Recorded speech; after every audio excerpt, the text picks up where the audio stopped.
Sahabat Muslim, bagaimana? Sudahkah Anda menemukan jawabannya?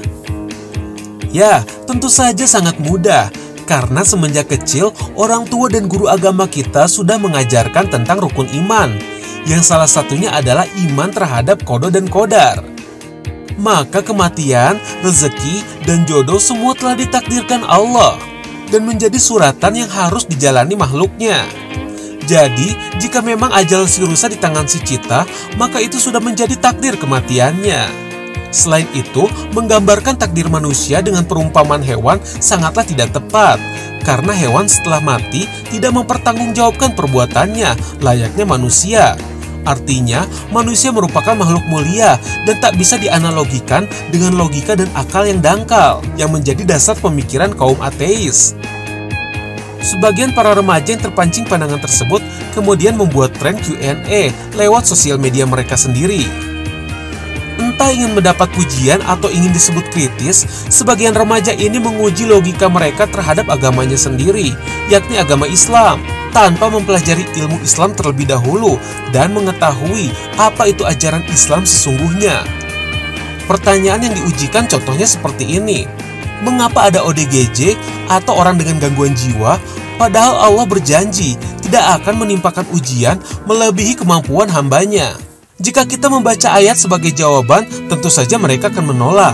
Yang mereka butuhkan adalah jawaban logika, yang sebenarnya mudah dijawab, dan mereka pun telah menemukan jawabannya. Jawabannya adalah manusia merupakan makhluk yang lemah yang memiliki kapasitas terbatas. Jadi jika ada masalah besar yang menimpa seseorang, maka orang tersebut akan mengalami overload karena berusaha memikirkannya terus-menerus dan akhirnya mengalami gangguan jiwa karena berusaha menanggung masalahnya sendirian. Padahal setiap masalah cukup dikembalikan kepada Allah. Lemparkan ke langit biar Allah yang memberi solusi. Kita cukup bersabar dan tetap berbaik sangka kepada Allah. Sahabat Muslim, di era yang mendekati akhir zaman ini, tetaplah istiqomah dalam menjalani hidup. Apa susahnya menjadi seorang manusia? Cukup tiru perbuatan Rasulullah. Jika ekonomi Anda jatuh, contohlah bagaimana sulitnya Rasulullah bangkit ketika hijrah. Jika Anda sedang kaya, contohlah Rasulullah ketika bersedekah. Jika Anda sedang marah, contohlah cara Rasulullah memadamkan amarahnya. Nabi Muhammad merupakan contoh yang paling sempurna yang dapat menjadi pegangan dan kunci kehidupan. Untuk lebih lengkapnya, mari kita simak pemaparan berikut ini. Sahabat jendela Islam, orang-orang yang berpikiran ateis artinya mereka tidak percaya kepada Tuhan pencipta.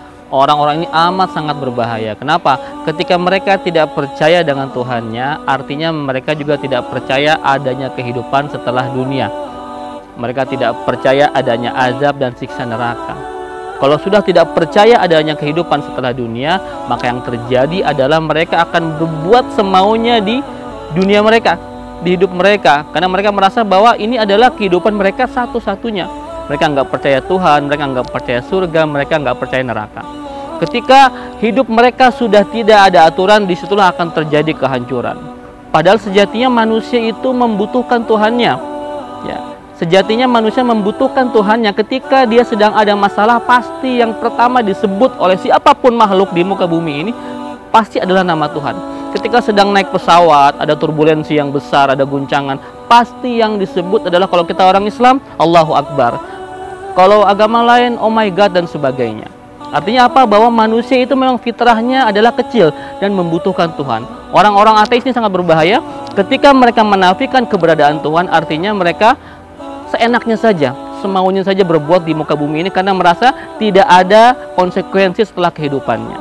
Orang-orang yang berpikiran ateis itu sebenarnya mudah disangkal sekali. Intinya apa? Kenapa mereka tidak percaya kepada Tuhan? Karena mereka jarang atau mungkin belum pernah merasakan pengalaman ruhani, ya, belum punya semacam pengalaman ruhiyah yang menyebabkan mereka akan berpikir ulang akan pendapat yang mereka yakini. Ya, orang-orang seperti itu biasanya kalau sudah sekali kena sakit, ya, sekali kena sakaratul maut, biasanya mereka akan segera insaf.